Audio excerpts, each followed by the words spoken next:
Listo, grabando. Ok, vamos a leer lo que todos quieren, ¿va? Y dice, ¿no le gustaría tener una frase mágica que sirva para detener las discusiones, para eliminar malos sentimientos, crear buena voluntad y hacer que se lo escuche atentamente? Sí, pues bien, aquí está, diciendo, yo no lo puedo culpar por sentirse como se siente. Si yo estuviera en su lugar, no hay duda de que me sentiría de la misma manera. Una frase como esa suavizará a la persona más pendenciera del mundo y usted puede pronunciarla con toda sinceridad, porque si estuviera usted en el lugar del otro, es evidente que pensaría como él. Un ejemplo, tomemos al Capote. Supongamos que usted hubiera heredado el mismo cuerpo y el temperamento y el cerebro que heredó Al Capote. Supongamos que hubiese tenido usted su misma educación, sus experiencias y ambiente. ¿Sería usted precisamente lo que él era? ¿Y estaría donde estuvo él? Por esas cosas, y solamente esas cosas, son las que no lo han hecho como es. La única razón, por ejemplo, de que no sea usted una víbora de cascabel, es que sus padres no eran víboras de cascabel.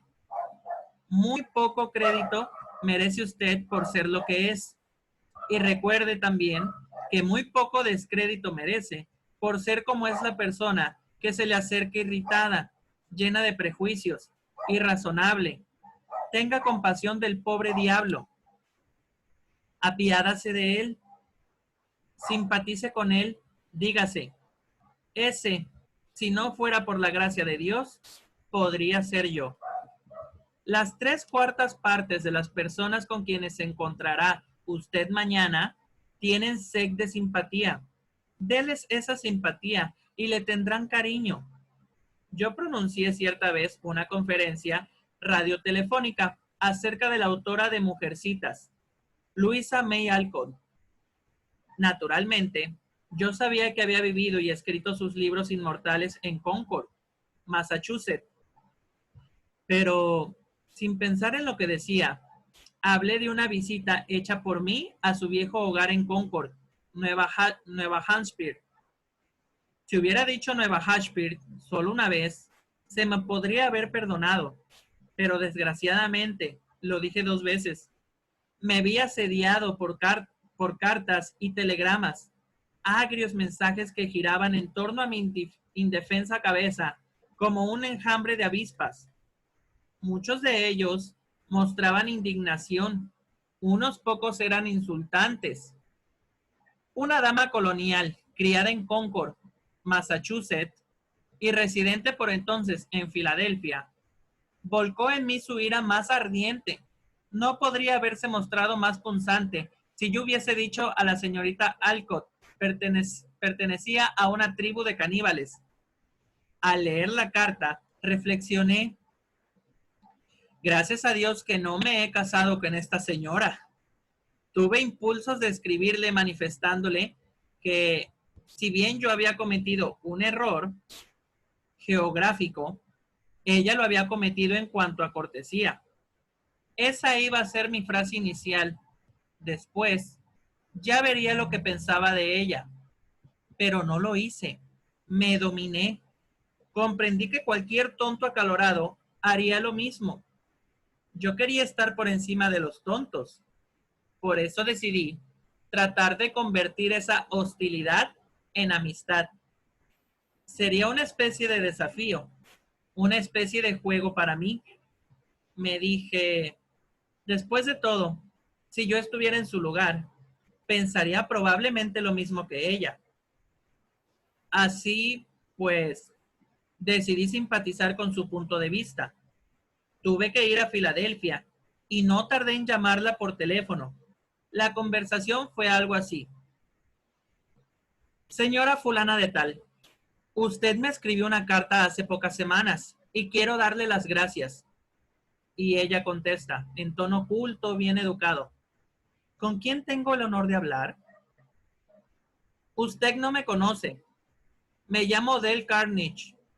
Hace unos pocos domingos di una conferencia sobre Louisa May Alcott y cometí el error imperdonable de decir que había vivido en Concord. Nueva Hampshire. Fue un error estúpido y quiero pedirle disculpas. Fue usted muy amable al dedicar parte de su tiempo a escribirme. Y ella responde, siento mucho, señor Carnage, haberle escrito como lo hice. Perdí el tino. Quiero que me disculpe. No, no. No es usted quien debe pedir disculpas, sino yo. Un niño no habría cometido el error que hice yo. Pedí disculpas por radio el domingo siguiente, pero quiero pedírselas personalmente ahora. Y ella dice, es que yo nací en Concord, Massachusetts. Mi familia se ha destacado en ese estado durante 2 siglos y yo estoy muy orgullosa de todo Concord, de todo lo que se refiere a Massachusetts. Me afligió mucho, en verdad, oírle decir que la señorita Alcott nació en Nueva Shakespeare, pero estoy avergonzada de esa carta. Le aseguro que usted no pudo afligirse ni de la 10ª parte de lo que me afligí yo. Mi error no lastimó a Massachusetts, pero a mí sí. Pocas veces las personas de su posición y su cultura tienen tiempo para escribir a quienes hablan por radio. Y abrigo la esperanza de que me escribiera otra vez si nota algún error en mis conferencias.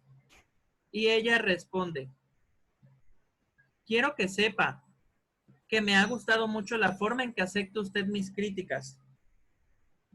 Debe ser muy simpático. Me gustaría conocerlo mejor. Así, pidiendo disculpas y simpatizando con su punto de vista, logré que ella se disculpara y simpatizara con el mío. Tuve la satisfacción de dominar mi mal genio, la satisfacción de devolver bondad por un insulto, y me divertí mucho más al conseguir la simpatía de esa mujer si no le hubiera dicho que se arrojara de cabeza al río. Todo hombre que ocupa la Casa Blanca se ve diariamente ante espinosos problemas de relaciones humanas. El presidente Taft no fue una excepción y por experiencia conoció el enorme valor químico de la simpatía para neutralizar el ácido de los resquemones.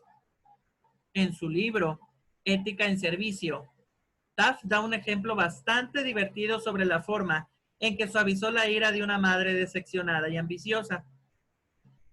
Una señora de Washington, escribe Taft, cuyo marido tenía cierta influencia política, trató conmigo durante 6 semanas o más, a fin de que designara a su hijo para cierto cargo. Consiguió la ayuda de senadores y representantes en número formidable, y los acompañaba a verme para cuidar que defendiera bien su pedido. El cargo requería una preparación técnica, y según las recomendaciones del cuerpo administrativo, designé a otra persona. Entonces, recibí una carta de la madre diciéndome que yo era un desagradecido por haberme negado a convertirla en una mujer feliz. Con un trazo de mi pluma, se quejaba, además, de haber trabajado con los legisladores de su estado para conseguir todos los votos en favor de un proyecto en que yo estaba especialmente interesado y que esta era la forma en que yo le pagaba.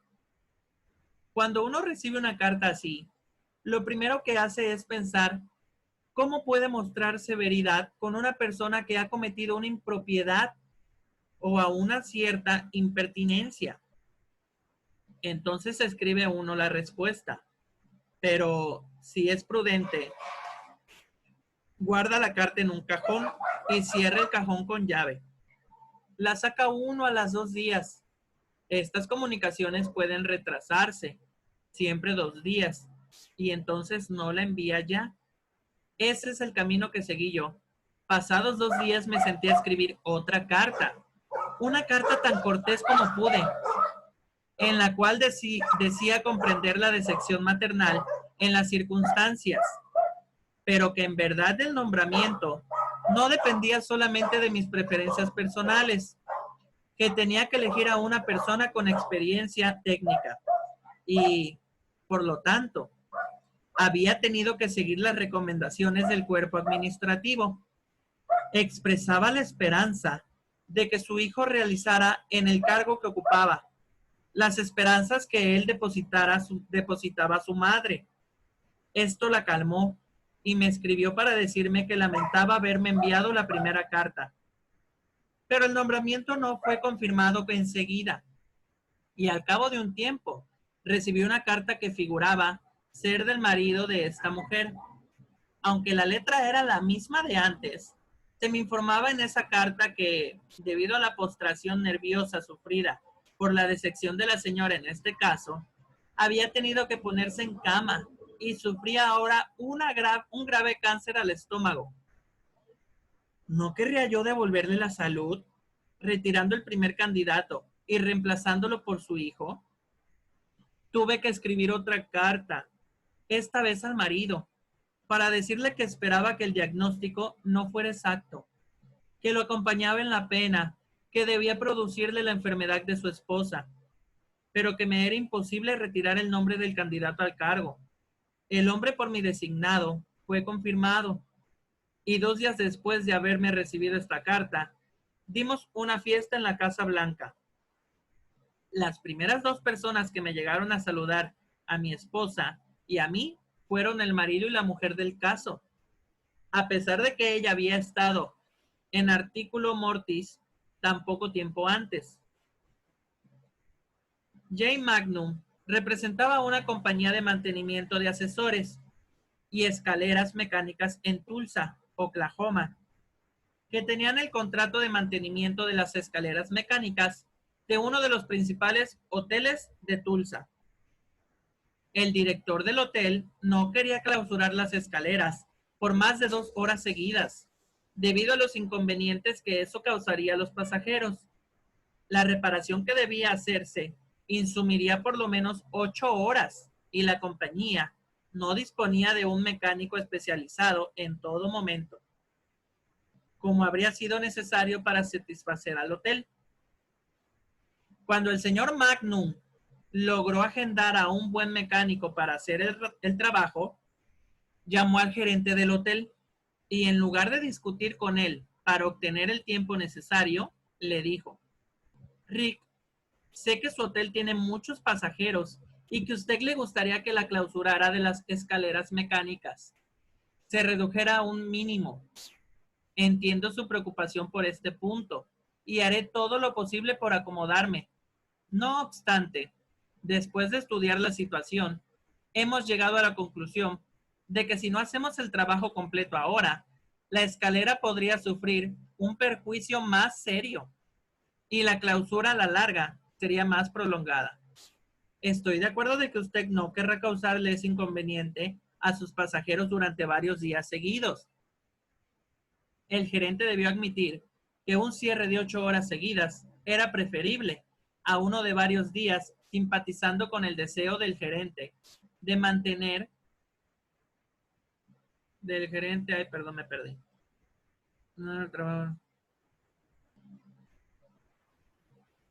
El gerente debió admitir que un cierre de 8 horas seguidas era preferible a uno de varios días, simpatizando con el deseo del gerente de mantener felices a sus pasajeros.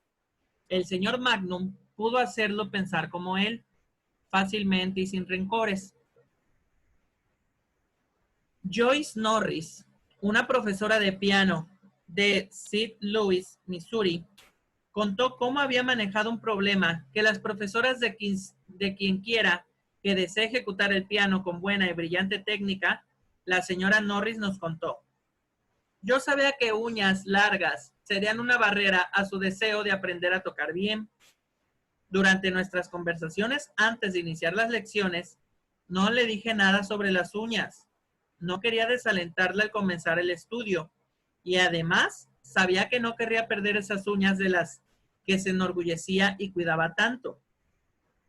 Después de la primera lección, cuando sentí que era el momento adecuado, le dije: Bebet tenía manos atractivas y uñas hermosas. Si quieres tocar el piano tan bien como puedes hacerlo y como te gustaría, te sorprenderá ver cuánto te ayudará a tener las uñas algo recortadas.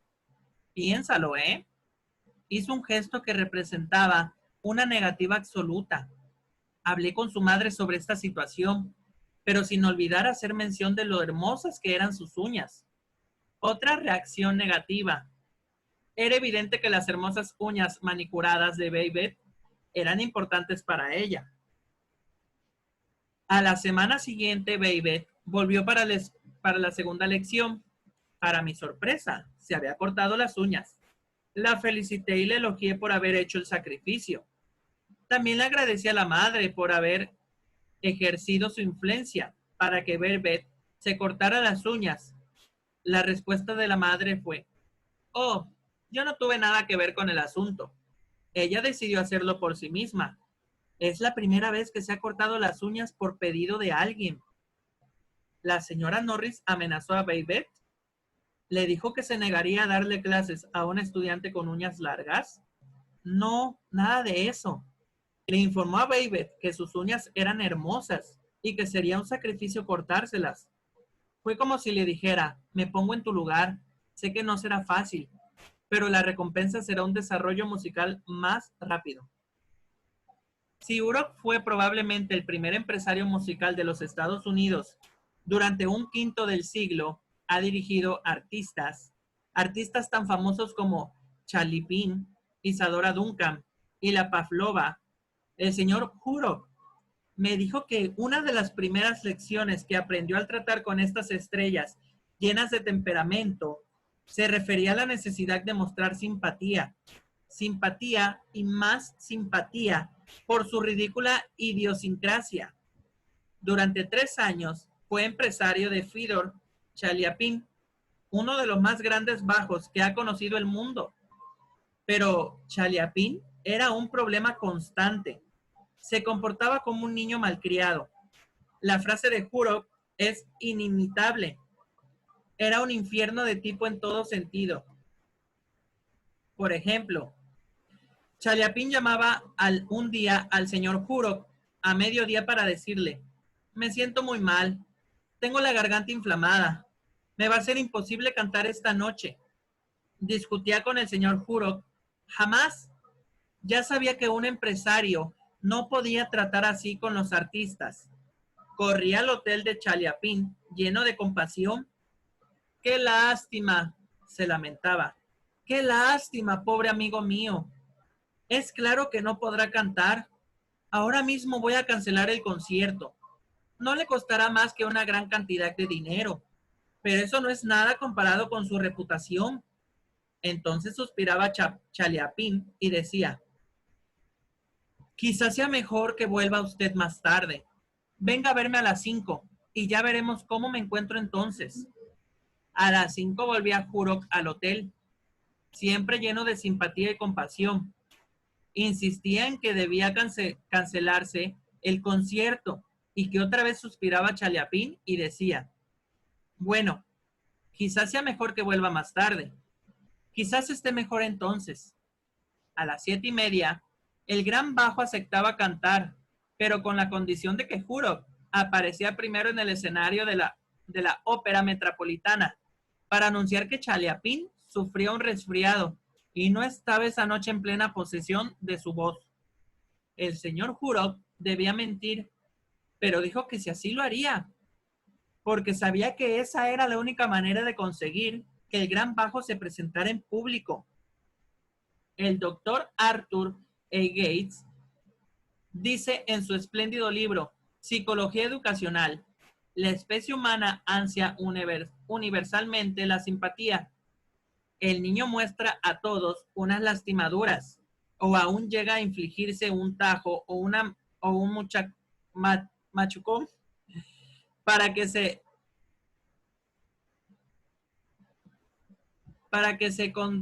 conduelan de él. Con el mismo fin, los adultos muestran sus cicatrices, relatan sus accidentes, enfermedades. En cierto modo, especialmente los detalles de sus operaciones quirúrgicas. La autocondolencia por los infortunarios, reales o imaginarios, es, en cierto modo, una práctica casi universal. De manera que si usted quiere que los demás piensen como usted, ponga en práctica la regla número 9. Muestre simpatía por las ideas y deseos de otra persona. Regla número 9. Muestre simpatía por las ideas y deseos de la otra persona. ¿Qué te pareció la lectura, Monse? ¿Qué aprendimos de esta primera lectura? Pues me gustó y ya ahorita no te alcancé a leer bien. Muestre simpatía por las ideas y Y deseos de deseos las de otras otra persona. personas. Ah, ya. Sí. Sí. Sí, a la última partecita sí, me perdí un poquito y ya no alcancé a oírte bien en eso. Pues sí, está muy padre y pues ahora sí que seguimos con lo mismo de ¿cómo se llama? Seguirnos interesando más por las otras personas, ¿no? Ser más humanos y ver lo que ellos necesitan antes de lo que nosotros necesitamos y pues todo vendrá por añadidura. Así es. Y, Sí, muy cierto. Viene siendo como que un complemento de la lectura pasada, ¿no? De ponernos en el lugar de la otra persona. Pero aquí nos está enseñando ¿cómo se dice? A ponernos en su lugar, pero en un modo de simpatía. ándale, así Modo de es. simpatía. ¿Sí? Entonces, continuamos con la última lectura. Vale. La regla número 10, ya para acabar, esta es muy cortita. Ah, sí. Dice, un llamado que busca a todos. Yo me crié en el linde del país de Jesse James, en Missouri, y he visitado la granja de los James, en Kearney, Missouri, donde vive todavía el hijo del bandolero. Su esposa me ha narrado cómo Jesse asaltaba trenes y bancos y luego daba el dinero a granjeros, vecinos, para que pagaran sus hipotecas. Jesse James se consideraba probablemente un idealista en el fondo, tal como pensaron por su parte Doug Schultz, Dos Pistolas, Crowley, Al Capone y muchos otros grupos de padrinos del crimen organizado 2 generaciones más tarde. Lo cierto es que todas las personas con quienes se encuentra usted, hasta la persona a quien ve en el espejo, tienen un alto concepto de ellas mismas y quieren ser nobles y altruistas para su propio juicio. G. Piermont Morgan observó en uno de sus interludios analíticos que por lo común la gente tiene 2 razones para hacer una cosa. Una razón que parece buena y digna. La otra, la verdadera razón. Cada uno piensa en su razón verdadera. No hay necesidad de insistir en ello, pero todos, como en el fondo, somos idealistas. Queremos pensar en los motivos que parecen buenos. Así pues, a fin de modificar a la gente, apelemos a sus motivos más nobles. ¿Es este sistema demasiado idealista para aplicarlo a los negocios? Veamos. Tomemos el caso de Hamilton G. Farray, de la Farray Mitchells Company, de Glenolden, ay, perdón, Glenolden, Pensilvania. El señor Farray tenía un inquilino descontento que quería mudarse en casa. El contrato de alquiler debía seguir todavía durante 4 meses, pero el inquilino comunicó que iba a dejar la casa inmediatamente, sin tener en cuenta el contrato. Aquella familia dijo, Farray, al relatar el episodio ante nuestra clase, había vivido en la casa durante el invierno entero, o sea, la parte más costosa del año para nosotros. Y yo sabía que sería difícil alquilar otra vez el departamento antes del otoño. Pensé en el dinero que perderíamos y me enfurecí. Ordinariamente, yo habría ido a ver al inquilino para advertirle que leyera otra vez el contrato. Le habría señalado que, en el caso de dejar la casa, podríamos exigirle inmediatamente el pago de todo el resto de su alquiler y que yo podría y haría los trámites necesarios para cobrar. Pero en lugar de dejarme llevar por mis impulsos, decidí intentar otra táctica. Fui a verlo y le hablé así.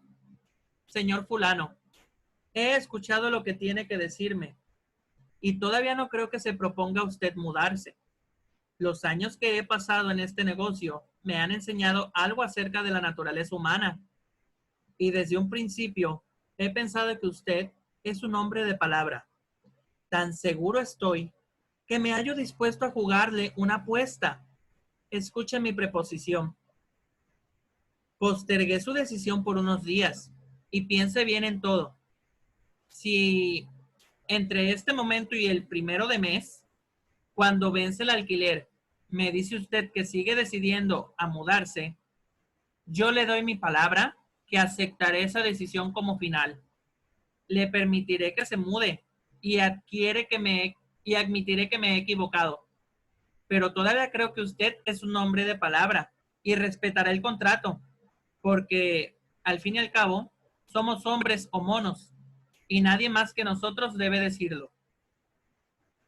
Bien, cuando llegó el mes siguiente, este caballero fue a pagarnos personalmente el alquiler. Dijo que había conversado con su esposa y decidió quedarse en el departamento. Habían llegado a la conclusión de que lo único honorable era respetar el contrato. Cuando el extinto Lord Notliffe veía en un diario una fotografía suya que no quería que se publicara, escribió una carta al director, pero no le decía: por favor, no publique más esa fotografía, pues no me gusta. No, señor. Apelaba a un motivo más noble. Apelaba al respeto y al amor que todos tenemos por la madre. Escribía así: le ruego que no vuelva a publicar esa fotografía mía. A mi madre no le gusta. Cuando John D. Rockefeller, hijo, quiso que los fotógrafos de los diarios no obtuvieran instantáneamente de sus hijos, también apeló los motivos más nobles. No dijo: yo no quiero que se publiquen sus fotografías. No, apeló el deseo que todos tenemos en el fondo de abstenernos de hacer daño a los niños. Así pues, les dijo: ustedes saben cómo son estas cosas. Algunos de ustedes también tienen hijos y saben que no hace bien a los niños gozar de demasiada publicidad. Cuando Cyrus H.K. Curtis, el pobre niño de Maine, iniciaba su teórica carrera que lo iba a llevar a ganar millones como propietario del diario The Saturday Evening Post y del Audis Home Journal, no podía allanarse a pagar el precio que pagaban otras revistas por las contribuciones. No podía contratar autores de primera categoría. Por eso apeló a los motivos más nobles. Por ejemplo, persuadió hasta Louisa May Alcott, la inmortal autora de Mujercitas, de que escribiera para sus revistas. Cuando la señora Alcott estaba en lo más alto de la fama y lo consiguió ofreciéndole un cheque de $100, no para ella, sino para una institución de caridad. Tal vez diga aquí el escéptico: sí, eso está muy bien para Notliffe o Rockefeller o una novelista sentimental. Pero ya querría ver este método con la gente a quienes tengo que cobrar cuentas. Quizás sea así. Nada hay que dé resultado en todos los casos, con todas las personas. Si está usted satisfecho con los resultados que logra, ¿a qué cambiar? Si no está satisfecho, ¿por qué no hace la prueba? De todos modos, creo que le agradará leer este relato veraz, narrado por James Lee Thomas, ex estudiante mío. 6 clientes de cierta compañía de automóviles se negaban a pagar sus cuentas por servicios prestados por la compañía. Ningún cliente protestaba por la cuenta total, pero cada uno sostenía que algún renglón estaba mal acreditado. En todos los casos, los clientes habían firmado su conformidad por los trabajos realizados, de modo que la compañía sabía que tenía razón y lo decía. Ese fue el primer error. Veamos los pasos que dieron los empleados del departamento de créditos para cobrar esas cuentas ya vencidas. ¿Cree usted que consiguieron algo? 1. Visitaron a cada cliente y le dijeron redondamente que habían ido a cobrar una cuenta vencida hacía mucho tiempo. 2. Dijeron con mucha claridad que la compañía estaba absoluta e incondicionalmente en lo cierto. Por lo tanto, el cliente estaba absolutamente e incondicionalmente equivocado. Número 3. Dieron a entender que la compañía sabía de automóviles mucho más de lo que el cliente podría aprender jamás. ¿Cómo iba a discutir entonces el cliente? Número 4, resultado. Discusiones. Se consiguió con estos métodos apaciguar al cliente y arreglar la cuenta. No hay necesidad de que respondamos. Cuando se había llegado a tal estado de cosas, el gerente de créditos estaba por encargarle el problema a un batallón de abogados. Pero afortunadamente, el caso pasó a consideración del gerente general, a quien investigó debidamente y descubrió que todos los clientes en mora tenían la reputación de pagar puntualmente sus cuentas. Había pues un error tremendo en el método de cobranza. Llamó entonces a James L. Thomas y le encargó que cobrara esas cuentas incobrables. Veamos los pasos que dio el señor Thomas, según sus mismas palabras. Número 1. Mi visita a cada cliente fue también con el fin de cobrar una cuenta que debía haber pagado mucho tiempo antes y que nosotros sabíamos era una cuenta justa, pero yo no dije nada de esto. Expliqué que iba a descubrir qué había hecho de malo o qué no había hecho la compañía. Número 2. Aclaré que hasta después de escuchar la versión del cliente, yo no podía ofrecer una opinión. Le dije que la compañía no pretendía ser infalible. Número 3. Le dije que solo me interesaba su automóvil y que él sabía de su automóvil más que cualquier otra persona, que él era la autoridad sobre este tema. Número 4. Lo dejé hablar y lo escuché con todo el interés y la simpatía que él deseaba y esperaba. Número 5. Finalmente, cuando el cliente estuvo con ánimo razonable, apelé a su sentido de la decencia. Apelé a los motivos más nobles.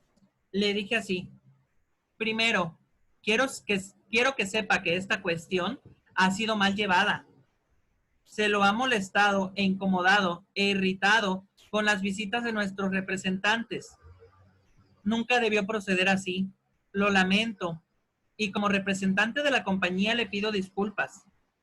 Al escuchar ahora su versión, no he podido menos que impresionarme por su rectitud y su paciencia. Y ahora, como usted es ecuánime y paciente, voy a pedirle que haga algo por mí. Es algo que usted puede hacer mejor que cualquiera, porque usted sabe más que cualquiera. Aquí está su cuenta. Sé que no me arriesgo al pedirle que la ajuste, como lo haría si fuera el presidente de mi compañía. Dejo todo en sus manos. Lo que usted decida se hará. ¿Pagó la cuenta? Claro que sí, y muy complacido quedó al hacerlo. Las cuentas oscilaban entre los 140 y $400. ¿Y se aprovecharon los clientes?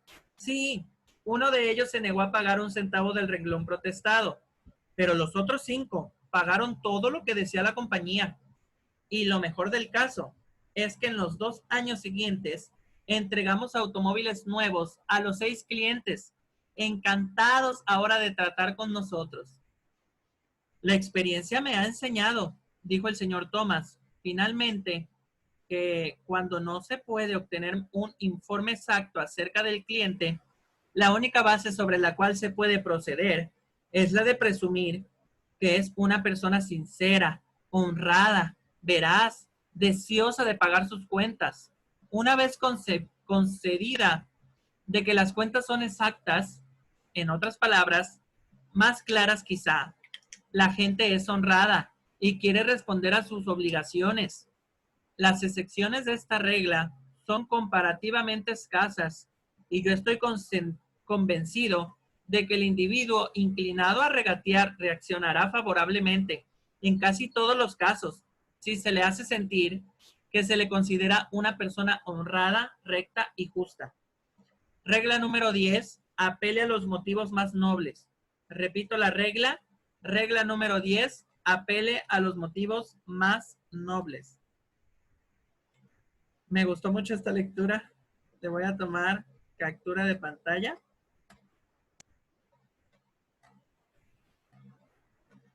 A ver. Listo.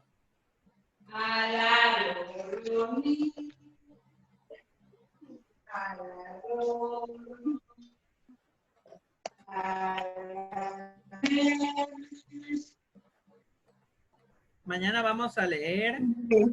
Así se hace en el cine y en la televisión. ¿Por qué no lo hace usted?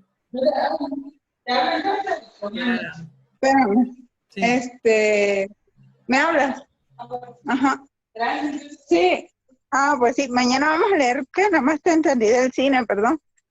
Así lo hace el cine y la televisión. ¿Por qué no lo hace usted?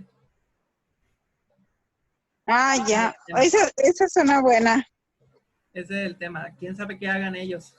¿Publicidad? Eso. Pues sí, Monse. Pues sí. Me gustó la última. Fíjate que lo voy a aplicar con los deudores que tengo en mi red. Porque hace ver a la gente como si ellos tuvieran la razón, como si ellos fueran gente sincera, gente justa, gente que realmente quiere, pues, liquidar, ¿no? Hacer sus pagos. Entonces me gustó cómo les llegó y lo voy a aplicar. Realmente lo voy a aplicar. Sí lo voy a hacer mañana, me voy a poner a hacerlo. ¿Tú qué opinas? Ahora sí que en vez de criticarlos, en vez de juzgarlos, como que levantarles su ego, su estado de ánimo para que hagan lo que queremos, ¿no? Esa es la palabra, levantarle su ego. Pues sí. Sí, porque muchas veces se les molesta. ¿Cuándo vas a pagar? ¿Tienes deuda? Que no sé qué. Sí. Y pues la gente luego es cuando entran en conflicto y de que, ay, pues no voy a pagar, ¿por qué me habla así, no? Eso. Sí, ahora sí que una agresividad es respondida con otra agresividad. Exacto, exacto. Es lo que hemos aprendido en este libro. Fíjate que sí me ha gustado el libro porque mi mamá es mucho de pelear. Pues nada más vivimos los dos solos, ¿no? Pasa algo y rápido, Ángel, que esto, que lo otro. Yo antes le respondía. Y ahorita como estoy leyendo el libro, yo me quedo callado y dejo que hable y hable y hable y ya. Después se tranquiliza. O cuando yo hice algo y sí la riego, Ángel, que no, mira que no hiciste esto bien. Ay, sí es cierto, mami, discúlpame. Pues sí, ¿ya qué? Y ya le para a que me ponga yo a pelear. No, es que si no, pero mira que nos podríamos a poner a pelear. Entonces sí, he aprendido mucho de este libro y lo he puesto en práctica con mi mamá, porque ahorita pues por la pandemia es a quien más veo, pero sí me ha ayudado mucho el libro. Sí, sí, exactamente, el no responder ante la ira o responder con una palabra tranquila o con amor, eso disuelve. Eso los para. Sí, bueno, Sí. Monse, pues muchas gracias por conectarte. Ya nos estaremos viendo mañana. Sí. Mañana sí a las 8, mañana es jueves. Jueves, ¿verdad? Sí, mañana es jueves. Jueves ya, ay Dios mío, el catálogo se va volando. Ok. Sí, yo no tengo ni uno. Ay, no, échale ganas. Te voy a mandar el video, a ver si te funciona, ¿va?